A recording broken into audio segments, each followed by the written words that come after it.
ನಾವೆಲ್ಲರೂ ಕಷ್ಟಪಟ್ಟು ದುಡಿಮೆ ಮಾಡಿ ಸಿನಿಮಾ ಮಾಡಿ ಹೆಸರು ಮಾಡಬೇಕು ಅಂತ ಟ್ರೈ ಮಾಡ್ತಾ ಇದೀವಿ. ಈ ಅಣ್ಣ ಬೇರೆಯವ್ರ ತಾವು ಅದೇ ತಿಂದು ಕಷ್ಟಪಟ್ಟು ಇವ್ರು ದುಡ್ಡು ಮಾಡಬೇಕು ಅಂತ ಮಾಡ್ತಾರೆ. ಇವರು ಬೇರೆಯವ್ರ ಮನೆ ಹೊಡೆದಾಕಿ ಬೇರೆಯವ್ರು ಬ್ಲಾಸ್ಟ್ ಮಾಡಿ ಬೇರೆಯವ್ರ ಮನೆ ಹಾಳು ಮಾಡಿ ದುಡ್ಡು ಮಾಡಿದವ್ರು ಇವರು. ಅಂದ್ರೆ ಫೈಟ್ ಮಾಸ್ಟ್ರು ಅದು ಇದು ಬ್ಲಾಸ್ಟ್ ಬತ್ತಿದ್ ನನ್ನ ಎಂಟ್ರಿಗೆ ಸರ್ ನೀವು ಬತ್ತಿದಂಗೆ ಬ್ಲಾಸ್ಟ್ ಸಾರ್ ಅಂತ ಹೇಳಿದ್ರು. ಏನು ನಿಮ್ಮ ಎಂಟ್ರಿನೇ ಬ್ಲಾಸ್ಟ್, ಬೇರೆಯವ್ರದ್ದು ಬರೀ ಬ್ಲಾಸ್ಟ್ ಮಾಡ್ಕೊಂಡೆ ಇಲ್ಲಿವರೆಗೂ ಸತತ ಒಂದು ಸಾವಿರಾರು ಫೈಟ್ಸ್ನ ಮಾಡಿದಂಥ ಫೈಟ್ ಮಾಸ್ಟ್ರು.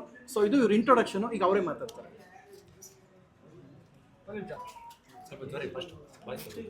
ಕೊಳ್ಳ ಮೈಕಲ್ ಜೊರಗೆ ಮೈಕೆ ಇಟ್ಟಿದೆ ರೆಡಿ ಇದೆ ಇದೆ ಮಾತಾಡಿ ಸರ್.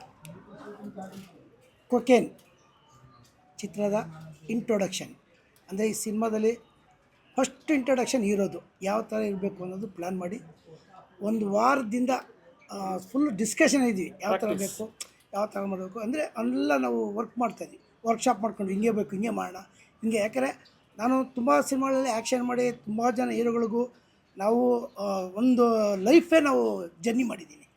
ಸೊ ಈಗ ಪ್ರಥಮ್ ಜೊತೆಯಲ್ಲಿ ಜರ್ನಿ ಮಾಡ್ತಾಯಿದ್ದೀನಿ. ಪ್ರಥಮ್ ಅವ್ರಿಗೆ ಪ್ರಥಮವಾಗಿ ನಾನು ಆ್ಯಕ್ಷನ್ ಒಂದು ಸಿನಿಮಾ ಮಾಡಿದೆ. ಸೊ ಅದು ಅವ್ರು ನನ್ನ ತುಂಬ ಇಷ್ಟಪಟ್ಟು ನಾನು ಮಾಡೋಣ ಮಾಸ್ಟರ್ ಅಂತ ಒಂದು ಡಿಸ್ಕಷನ್ ಮಾಡಿ ಕರ್ನಾಟಕ ಗಳಿಯ ಸಿನಿಮಾ ಆ್ಯಕ್ಷನ್ ಮಾಡಿದ್ದೆ. ಸೊ ಈಗ ಕೊಕೇನ್ ಸಿನಿಮಾ ಡೈರೆಕ್ಷನ್ ಮಾಡ್ತಾಯಿದ್ದೀನಿ. ಯಾಕಂದರೆ ಅವರು ಮಾಡಿ ಮಾಸ್ಟರ್ ನೀವು ಚೆನ್ನಾಗಿ ಮಾಡೋಣ, ಇಬ್ಬರು ಸೇರಿ ಒಂದು ಕಾಂಬಿನೇಷನ್ ಮಾಡೋಣ, ನಾನು ಕಾಮಿಡಿ ಆಗಿರ್ತೀನಿ, ನೀವು ಮಾಸ್ ಆಗಿರ್ತೀರ, ಈಗ ನೀವು ಕಾಮಿಡಿಯಾಗಿ ನಾನು ಮಾಸ್ ಆಗ್ತೀನಿ ಅಂತ ನಾವು ಇಬ್ಬರು ಚೇಂಜ್ ಮಾಡ್ಕೊಂಡು ಈಗ ಮಾಸ್ ಆಗಿ ಮಾಡ್ತಾಯಿದ್ದೀನಿ. ಸೊ ಹೀರೋ ಇಂಟ್ರೊಡಕ್ಷನ್ ಹಿಂಗಿರ್ಬೇಕಾದ್ರೆ ಕೊಕೇನ್ ಕಾಲೇಜುಗಳಲ್ಲಿ ಕೊಕೇನ್ಗಳು ಇದೆಲ್ಲ ಮಾರಾಟ ಆಗುವಾಗ ಹೀರೋ ಬಂದು ಸೊ ಅವ್ನ ಫ್ರೆಂಡ್ ಒಬ್ರು ಇರ್ತಾರೆ, ಅವ್ರ ಫ್ರೆಂಡ್ ಅವ್ನು ಕಾಪಾಡೋದು. ಫ್ರೆಂಡ್ ಇಲ್ಲ ಸರ್, ಚಿಕ್ಕದಾಗಿ ಹೇಳ್ಬಿಡೋದು. ಈ ಇಂಟ್ರೊಡಕ್ಷನ್ ಮಾತ್ರ ಇಂಟ್ರೊಡಕ್ಷನ್ ಹೆಂಗೆ ಈಗ ಈ ಫ್ರೆಂಡ್ ಕ್ಯಾರೆಕ್ಟರ್ ನಮ್ಮ ಲೀಲಾಮೋಹನ್ ಮಾಡ್ತಿದ್ದಾರೆ. ಸೊ ಇವ್ರಿಗೆ ಕಾಪಾಡೋದು ಅಂದರೆ ನನ್ನ ಫ್ರೆಂಡ್ಗೋಗಿ ಹಿಂಗೆ ಹಾಳಾಗಬಾರ್ದು ಅನ್ನೋದು ಹೀರೋ ಬಂದಿಲ್ಲಿ. ಸೊ ಮಾಸಾಗಿ ಆ್ಯಕ್ಷನ್ ಮಾಡ್ತಿದ್ದಾರೆ. ಆ್ಯಕ್ಷನ್ನ ತುಂಬ ಅಂದರೆ ಈಗ ನಾವು 3 days ಪ್ರೋಗ್ರಾಮ್ ಹಾಕ್ಕೊಂಡಿದ್ದೀನಿ. ಸೊ ಆ್ಯಕ್ಷನ್ಗೋಸ್ಕರನೇ ಇವತ್ತು ಫುಲ್ ಸೀನ್ ಮಾಡ್ತಾಯಿದ್ದೀವಿ. ಸೊ ಲೀಡ್ ಮಾಡಿ ಈಗ ಆ್ಯಕ್ಷನ್ ಸ್ಟಾರ್ಟ್ ಮಾಡ್ತಾಯಿದ್ದೀನಿ. ನೋಡಿದ್ರೆ ನಿಮಗೋಸ್ಕರ ಬಿಟ್ಟು ಕೂಡ ಮಾಡಿಕೊಟ್ಟಿದ್ದೀವಿ. ಸೊ ಇದು ಇನ್ನೂ ಸ್ವಲ್ಪ ಡಿಫ್ರೆಂಟಾಗಿ ಆ್ಯಕ್ಷನ್ ಮಾಡ್ಬೇಕಂತ ಒಂದು 3 days ಮಾಡಿ 3 ಕ್ಯಾಮ್ರಾ ಇಟ್ಕೊಂಡು ನಾನು ಸೊ ಇಲ್ಲಿ ಆ್ಯಕ್ಷನ್ ತೆಗಿತಾ ಇದ್ದೀನಿ. ಸಿನಿಮಾ ಯಾವ ಹಂತದಲ್ಲಿದೆ ಈಗ ಸರ್? ನಾವು ಇನ್ನು 10 ದಿವಸ ಶೂಟ್ ಮಾಡಿದೆ. ಒಂದು 5 ದಿವಸ ಮಂಗಳೂರು ಶೂಟಿಂಗ್ ಮಾಡ್ತಾಯಿದ್ದೀನಿ. ಅದೇ ಒಂದು ಮಂಗಳೂರು ಸಾಂಗು, ಒಂದು ಫಾರಿನ್ ಸಾಂಗು, ಒಂದು ಡಾಬಾ ಸಾಂಗು. ಸೊ ಈ ಸಾಂಗ್ಸ್ 3 ಬ್ಯಾಲೆನ್ಸ್ ಇದೆ. ಇನ್ನೊಂದು ವಾರ ಮಾಡಿದ್ರೆ ಕ್ಲೈಮ್ಯಾಕ್ಸು ಮಂಗಳೂರು ಪ್ಲ್ಯಾನ್ ಮಾಡಿದ್ದೀವಿ.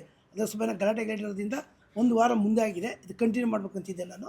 ಅಲ್ಲಿ ಸ್ವಲ್ಪ ಯಾರೋ ಈ ನೀವು ನೋಡ್ತಾ ಇರ್ತೀವಿ ಮೀಡಿಯಾದಲ್ಲಿ ಮಂಗಳೂರಲ್ಲಿ ಯಾರೋ ಸುಹಾಸ್ಕೊಳೆ ಆಯಿತು, ಅವನ್ಕೊಳೆ ಆಯಿತು, ಇದಾಯಿತು.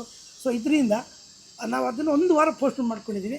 ಒಂದು ವಾರ ಆದರೆ ಸಿನಿಮಾ ಮುಕ್ತಾಯ ಆಗಿದೆ. ಎಡಿಟಿಂಗ್ ಆಯಿತು, ಪೋಸ್ಟ್ ಪ್ರೊಡಕ್ಷನ್ ನಡೀತಾ ಇದೆ, CG ವರ್ಕ್ ನಡೀತಾ ಇದೆ, ಎಲ್ಲ ವರ್ಕ್ಗಳು ನಡೀತಾ ಇದೆ, ಡಬ್ಬಿಂಗ್ ನಡೀತಾ ಇದೆ. ಸೊ ಎಲ್ಲ ಇಲ್ಲಿ ಶೂಟಿಂಗ್ ನಡೀತಾ ಇದೆ, ಪೋಸ್ಟ್ ಪ್ರೊಡಕ್ಷನ್ ಹುಡುಕ್ ನಡೀತಾ ಇದೆ. ಆದಷ್ಟು ಬೇಗ ತೆರೆ ಮೇಲೆ ಬರಬೇಕು ಅಂತ ಡಿಸೈಡ್ ಮಾಡ್ಕೊಂಡಿದ್ದೀವಿ. ನೀವು ಸ್ಟಂಟ್ ಮಾಸ್ಟರ್ ಆಗಿ ಎಷ್ಟು ಸ್ಟಂಟ್ ಕೊಟ್ಟಿದ್ದೀರಿ ಹೀರೋಗೆ? ಆಲ್ರೆಡಿ ಈಗ 3 ಸ್ಟಂಟ್ ಆಗಿದೆ ಸರ್. ಒಂದು ಶೂಟ್ ದೊಡ್ಡು ಸರ್. ಹಂಗಲ್ಲ, ಒಂದು ನಿಮಿಷ. ನೀವು ಟೋಟಲ್ ಸ್ಟಂಟ್ಸ್ ಇದುವರೆಗೂ ಕನ್ನಡ ಶುರು ಇಲ್ಲ, ಅವರು ಅದಕ್ಕೆ ಹೇಳ್ತಿಲ್ಲ. ನೀವು ಪ್ರಥಮ್ಗೆ ಎಷ್ಟು ಸ್ಟಂಟ್ ಮಾಡಿದ್ರಿ ಪ್ರಥಮ್ ಹೇಳೋರಂತ ಇದು ಹೇಳ್ಬಿಡಿ, ಜನಕ್ಕೆ ಗೊತ್ತಾಗಲಿ. ಎಷ್ಟು ಸಿನಿಮಾ ಟೋಟಲ್ ಎಷ್ಟು ಫೈಟ್ಸ್ ಮಾಡಿದ್ದೀರಾ ಸರ್? 1800 ಸಿನಿಮಾ ಮಾಡಿದ್ದೀನಿ. 1800 ಫೈಟ್ಸ್ ಮಾಡಿದವರು ನನ್ನ ಸಿನಿಮಾದಲ್ಲಿ 5 ಫೈಟ್ ಮಾಡಿಸ್ತವ್ರೆ. ಇದು ಅದು ಮೈನು. ಇದು ಬದಲು ಸಿಕ್ಕಾಕ್ಸೋದು. ಇಲ್ಲ ಫೈಟ್ ಮಾಡ್ತಾರೆ, ರಿಸ್ಕ್ ತೊಗೊತಾ ಇದ್ದಾರೆ. ನಾನೇ ಅವ್ರು ಹೇಳ್ತಾರೆ ನಾನು ಡೂಪ್ ಹಾಕ್ತೆ, ಬೇಡ ಸರ್ ಡೂಪ್ ಬೇಡ, ನೀವು ಮಾಡಿ ಸರ್. ನಾನು ಮಾಡಿದಿಲ್ಲ ಸರ್, ನಿಮ್ಮ ಜೊತೆ ಕರ್ನಾಟಕಲ್ಲೇ ಮಾಡಿ ಸರ್ ಡೂಪ್ ಶಾಟ್. ನಾನು ರಿಸ್ಕ್ ಅನ್ನೋದು ರಸ್ತಿಂದಾಗಿ ಅವ್ರಿಗೆ ಮಾಡಿದ್ದೀವಿ ನಾವು, ನೀವು ನೋಡ್ಬಿಟ್ಟು ಹೇಳ್ಬೇಕು. ಸೊ ಇದು ಈ ಥರ ಮಾಡಿ ರಿಸ್ಕ್ ತೊಗೊಂಡು ಮಾಡ್ತಾ ಇದ್ದಾರೆ. ಬಟ್ ಯಾವುದಕ್ಕೂ ಅವರು ಕಾಂಪ್ರಮೈಸ್ ಆಗ್ತಿಲ್ಲ. ಬಟ್ ನಾವೇನೇ ಕೇಳಿದ್ರು ಎಲ್ಲ ನನಗೆ ತುಂಬ ಎಲ್ಲ ಇದು ಮಾಡ್ತೀನಿ. ನಾನು ಕೇಳಿ ಸರಿ ಬೇಕು, ಓಕೆ ಸರ್ ನೀವು ಮಾಡಿ ಸರ್, ಚೆನ್ನಾಗಿ ಬರ್ಬೇಕು ಸರ್ ನನಗೆ ಸಿನಿಮಾ ಅಂತ ಮಾಡಿ ಮಾಡ್ತಾಯಿದ್ದೀವಿ. ಸೊ ಸಿನಿಮಾ ನೀಟಾಗಿ ಬರಬೇಕು. ತುಂಬ ನೀಟಾಗಿ ನಾನು ಎಷ್ಟು ಬೇಕು ಪ್ರೆಸರ್ ಅಷ್ಟು ಪ್ರೆಸರ್ ಹಾಕಿ ನಾನು ಇದನ್ನ ಪ್ರಥಮ್ ಅವ್ರಿಗೆ ನಾನು ಈ ಚಿತ್ರೀಕರಣ ಮಾಡಿಕೊಡ್ತಾಯಿದ್ದೀನಿ. ಪ್ರಥಮ್ ಅಂದರೆ ಟಾಕಿಂಗ್ ಸ್ಟಾರು. ಈಗ ನಿಮ್ಮ ಫಿಲಿಮ್ ಮುಖಾಂತರ ಮಾಸ್ಟರ್ ಆಗ್ತಾರೆ. ಅದ್ರ ಜೊತೆಗೆ ನಮ್ಮ ಕೋಟೆ ಪ್ರಭಾಕರ್ ಇದ್ದಾರೆ, ಗೋಕುಲ್ ಇದ್ದಾರೆ, ತುಂಬ ಆಮೇಲೆ ಶೋಭರಾಜ್ ಇದ್ದಾರೆ, ಮುನಿಯರ್ ಇದ್ದಾರೆ, ಮಿಮಿಕ್ರಿ ಗೋಪಿ ಇದ್ದಾರೆ. ತುಂಬ ಬಹಳಷ್ಟು ಕಲಾ. ಇನ್ನೊಂದೇನು ಅಂದರೆ ಈ ಸಿನಿಮಾದ ಸ್ಪೆಷಲ್ ಸಾಂಗ್ಗೆ ಬಾಲಿವುಡ್ನ ಈಗ ಆಲ್ರೆಡಿ ತುಂಬ ಸೌಂಡ್ ಮಾಡೋದಂಥ ಒಬ್ಬ ಅವ್ರ ಹೆಸರು ಹೇಳ್ಬಿಟ್ರೆ ಇದಾಗೋಯ್ತೆ. ಆ ಬರೋದಿನ ಸ್ಪೆಷಲ್ ಆಗಿ ಕನ್ನಡಕ್ಕೆ ಫಸ್ಟ್ ಟೈಮ್ ಬರ್ತಾ ಇರೋಂಥ ನಟಿಯವರು. ನೀವೀಗ ಸನ್ನಿ ಲಿಯೋನ್ ಬಂದಾಗ ಕಣ್ಣು ಬಾಯಿ ಬಿಟ್ಕೊಂಡು ನೋಡಿದ್ರೆ ಗೊತ್ತಾ ನಮ್ಮ ಜನ, ಅದನ್ನ ಈಗ ಕಣ್ಣು ಬಾಯಿ ಮೂಗು ಕಿವಿ ಅಗಲ್ಸ್ಕೊಂಡು ನೋಡ್ಬೇಕು ಅಂತವನ್ನ ಕರ್ಕೊಬತ್ತಿದ್ದೀನಿ. ನಾವೇನು ಕಡಿಮೆ ಮಕ್ಕಳಲ್ಲ, ನಾವು ಕರ್ಕೊಬತ್ತೀವಿ. ನಾವು ಹೆವಿ ಟ್ಯಾಲೆಂಟೆಡ್ ನಾವು. ಅಪ್ಪ ಮಡ್ಗು ಆಮೇಲೆ ಮಾಡ್ತೀನಿ. ಈಗ ಸನ್ನಿ ಲಿಯೋನ್ ಬಂದಾಗ ಏನು ಸೌಂಡ್ ಆಯ್ತು ಅದಕ್ಕಿಂತ ಸ್ಪೆಷಲ್ ಸೌಂಡ್ ಆಗುವಂಥ ಬಹಳ ವಿಶೇಷವಾದ ನಟಿನ ಕರ್ಕೊಬಂದು ಅದಕ್ಕೆ ಇನ್ನೊಂದು ಪ್ರೆಸ್ ಮೀಟ್ ಮಾಡ್ತೀವಿ. ಮಾಡಿದ್ದಾರೆ. ಒಂದು ಯೋಗರಾಜ್ ಭಟ್ ಲಿರಿಕ್ಸು, ಭರ್ಜರಿ, ಚೇತನ್ ನನ್ನ ಗೆಳೆಯರಾದ ನನ್ನ ಸಹೋದರ, ನಾವಿಬ್ರು ಒಂದೇ ಊರು, ನಾವೆಲ್ಲ ಕೊಳ್ಳೇಗಾಲದವರು. ಸೊ ನಾವು ಚೇತನ್ ನನ್ನ ಅಣ್ಣ ಅವರು ಸಾಂಗ್ ಬರೆದಿದ್ದಾರೆ, ಜೇಮ್ಸ್ ಮತ್ತು ಬಹದ್ದೂರ್ ಭರ್ಜರಿ ಡೈರೆಕ್ಟ್ರು ಚೇತನ್ ಅಣ್ಣ ಒಂದು ಸಾಂಗ್ ಬರೆದಿದ್ದಾರೆ, ನಾಗೇಂದ್ರ ಪ್ರಸಾದ್ ಸರ್ ಒಂದು ಬರೀತಾ ಇದ್ದಾರೆ. ತುಂಬ ಅದ್ಭುತವಾಗಿದೆ. ಸಿನಿಮಾ ಬಗ್ಗೆ ಒಂದೇ ಒಂದು ಮಾತಲ್ಲಿ ಹೇಳೋದಾದರೆ, ಫಿಲ್ಮ್ ಹೆಸರು ಕೊಕೇನ್ ಅಂತ, ಡ್ರಗ್ ಮಾಫಿಯಾ ಕುರಿತಾದ ಸಿನಿಮಾ. ನೇರವಾಗಿ ಹೇಳ್ತೀನಿ, ಕರ್ನಾಟಕದಳಿಯ ಸಿನಿಮಾ ಫೈಟ್ ಲಾಸ್ಟ್ ಇಯರ್ ಎಂಡಲ್ಲಿ ಮಾಡೋವಂಥ ಸಮಯದಲ್ಲಿ ಏನಾಯಿತು, ಇವರೊಂದು ಮಾತು ಹೇಳಿದ್ರು. ಪ್ರಥಮ ನನ್ನ ಬಂದವರೆಲ್ಲ ಬರೀ ಫೈಟ್ಸಿಗೆ ನೆನ್ಸ್ಕೊತಾರೆ, ಫೈಟ್ ಆದಮೇಲೆ ಮರ್ತೇ ಬಿಡ್ತಾರೆ ಅಥವಾ ಏನು ನನಗೇನು ಗೊತ್ತೇ ಆಯ್ತಲ್ಲ, ಬರೀ ಫೈಟ್ಸ್ಗೆ ಮಾತ್ರ ಸೀಮಿತವಾಗಿ ಹೋಗ್ತೀನಿ ಅಂತ ಕಾಡ್ತಾ ಇದೆ. ಒಂದು 25-27 ವರ್ಷದಿಂದ ಒಬ್ಬ ಮಾಸ್ಟ್ರಾಗಿ ನಾನು ಮಾಡ್ಕೊಂಡು ಬರ್ತಾ ಇದ್ದೀನಿ ಅಂದಾಗ ನನ್ನ ತಲೆಯಲ್ಲಿ ನಂಗೆ ಒಂದು ಡೈರೆಕ್ಷನ್ ಮಾಡಬೇಕು ಅಂತಿದ್ದೀನಿ ಅಂತ ಇತ್ತು. ಸೊ ಈಗ ಸರ್ ಸಿಕ್ಕಡ ಒಂದು ಕಾಫಿ ಕುಡಿಯೋಣ, ಒಂದು ಟೀ ಕುಡಿಯೋಣ, ಒಂದು ಊಟ ಮಾಡೋಣ ಅಂತ ಮಾತಾಡೋದಕ್ಕಿಂತ ಒಂದು ಸಿನಿಮಾ ಮಾಡೋಣ ಅಂತ ಮಾಡೋದು ಬಹಳ ಚೆನ್ನಾಗಿರುತ್ತೆ. ಅವತ್ತು ಅಂದ್ಕೊಂಡೆ ಸರ್ ಈ ಸಿನಿಮಾ ನೀವು ಮಾಡಬೇಕು ಅಂತ. ಹೆಂಗಿರೋ ಆ್ಯಕ್ಷನ್ ಇವರು ಬಡ್ದು ಮಲಗಿಸ್ತಾರೆ. ಸೊ ಹಂಗಿದ್ದಾಗ ಆ್ಯಕ್ಷನ್ ಸಿನಿಮಾ ಮತ್ತು ಕಾಮಿಡಿ. ನೇರವಾಗಿ ಹೇಳಬೇಕು ಅಂದರೆ 400 kg concentrated cocaine Interpol, NIA, cyber crime intelligence ಎಲ್ಲವೂ ಕಣ್ತಪ್ಪಿಸಿ ಇಂಡಿಯಾಗೆ ಎಂಟ್ರಿ ಆಗುತ್ತೆ. When NIA, cyber crime intelligence ಎಲ್ಲವನ್ನೂ ಕಣ್ತಪ್ಪಿಸಿದಾಗ ಕ್ಯೂಟ್ ಕಾಮಿಡಿ ಕಪಲ್ ಆ ಡ್ರಗ್ ಕಂಟೈನರ್ನ ಹೆಂಗೆ ಡೆಸ್ಟ್ರಾಯ್ ಮಾಡ್ತಂತೆ ಕತೆ. ನೇರವಾಗಿ ಒಂದೇ ವರ್ಡಲ್ಲಿ ಹೇಳಬೇಕು ಅಂದರೆ KGFನ ಶರಣು ಚಿಕ್ಕಣ್ಣ ಸೇರ್ಕೊಂಡು ಮಾಡೋದು ಹೆಂಗಿರುತ್ತೋ ಹಾಗಿದೆ ಇದು. ಅಂದರೆ ಆ ಥರ ಮಾಸ್ ಸಿನಿಮಾನ ಕಾಮಿಡಿ ಪ್ಲಸ್ ಎರಡೂ ಬ್ಲೆಂಡ್ ಮಾಡಿದ್ದೀವಿ.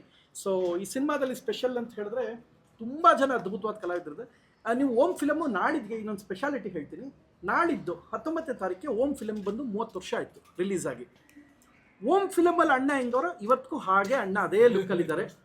ನೀನು ಅದೆಲ್ಲ ಹೇಳೋಕ್ಕಾಗಲ್ಲ, ನೀವು ಹೇಳಿ ಡೈಲಾಗ್ ಎಲ್ಲ ಹೇಳೋಕ್ಕಾಗಲ್ಲ ಈಗ ಕ್ಯಾಮ್ರಾ ಮುಂದೆ. ಸೊ ನೀವು ಆವಾಗಿಂದ ಹೆಂಗವ್ರೆ ಆ ಫಿಲಮ್ ಮಾಡಿದಾಗ ಇವ್ರಿಗೆ ಮದುವೆ ಆಗಿಲ್ಲ. ಈಗ ಅವ್ರ ಮದುವೆ ಆಗಿ ಅವ್ರ ಮಗಳಿಗಾಗಿ ಮಗಳು ಮದುವೆ ಮಾಡಿ ಮೊನ್ನೆ ಮುದ್ದು ಮಾಡ್ಕೊಂಡ್ರೆ ಇನ್ನೂ ಹಂಗೆ ಅವ್ರೆ. ಸ್ಪೆಷಾಲಿಟಿ ಏನಂದ್ರೆ ಇವರು ಮತ್ತೆ ಶೋಭರಾಜ್ ಸರ್ ಈಗ ಹೆಣ್ಣೋಡ್ ಮದುವೆ ಮಾಡ್ಬೇಕು ಅಣ್ಣ, ನೀವು ಅನ್ಕೊಳ್ಳೇಬೇಡಿ. ಹುಣಸೆ ಮರ ಮುಪ್ಪಾದ್ರೂ ಉಳಿ ಮುಪ್ಪಿಲ್ಲ. ಸೊ ಅಣ್ಣ ಈಗ 1 ವರ್ಷಕ್ಕೂ ಮಗುಗೂ ವಯಸ್ಸಾಗ್ತಾ ಇರುತ್ತೆ.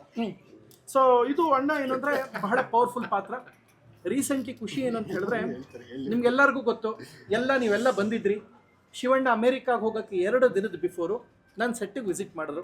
ನೀವೆಲ್ಲ ಮಾಧ್ಯಮದವ್ರ ಸ್ನೇಹಿತರು. ಆಗ ಶಿವಣ್ಣ ಒಂದೇ ಒಂದು ಮಾತು ಹೇಳಿದ್ದು, ಬಹಳ ಖುಷಿ ಆಯ್ತು. ಯಾರು ಡೈರೆಕ್ಷನ್ ಪ್ರಥಮ ಬಂದಾಗ ಹಿಂಗೆ ಮಾಡ್ತಾ ಇದ್ದೀನಿ ಬಾಸ್, ಹಿಂಗೆ ಆಗಿದೆ. ಹೌದಾ ಸರಿ ಆಯಿತು, ನಾನು ಆ ದಿನ ನಿನ್ನ ಸೆಟ್ಟಿಗೆ ವಿಸಿಟ್ ಮಾಡ್ತೀನಿ ಅಂತ ಹೇಳಿದ್ರು. ಇದ್ದರು, ಊಟ ಮಾಡಿ ಹೋದರು, ಹಾರೈಸಿದ್ರು. ಅಲ್ಲಿ ಕಟ್ಟಾದ ತಕ್ಷಣ ಹೋಗಿದ್ದು ಅಮೇರಿಕಾಗೆ. ನೆಕ್ಸ್ಟ್ ಅಲ್ಲಿಂದ ಬಂದಿದ್ದು. ನಿಮ್ಮೆಲ್ಲ ಮಾಧ್ಯಮದವರ ಆಶೀರ್ವಾದ, ಖುಷಿ ಆಯಿತು.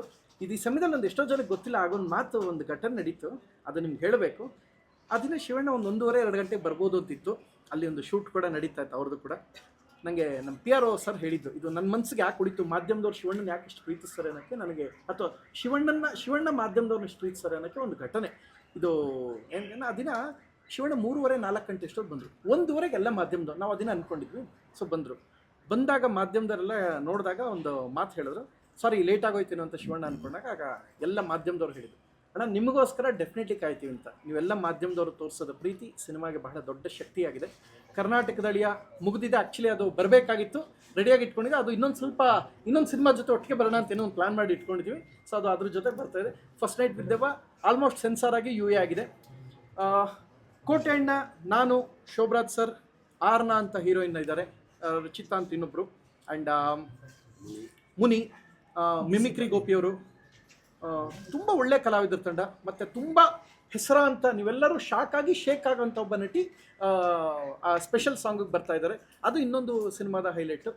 ಡ್ರಗ್ ಮಾಫಿಯಾ ಕುರಿತು ಹೀಗೆಲ್ಲ ಯೋಚನೆ ಮಾಡ್ಬೋದು ಅಂತ. ಆಮೇಲೆ ಅರವಿಂದಣ್ಣ ಇದ್ದಾರೆ, ಒಂದು ವಿಶೇಷವಾದ ಪಾತ್ರ. ಸೊ ಎಲ್ಲರೂ ಅಷ್ಟೇ ಸಿನಿಮಾಗೆ ಜೀವ ತುಂಬುವಂಥ ಒಂದು ಪ್ರಾಮಾಣಿಕ ಪ್ರಯತ್ನ ಮಾಡ್ತಾ ಇದ್ದೇವೆ.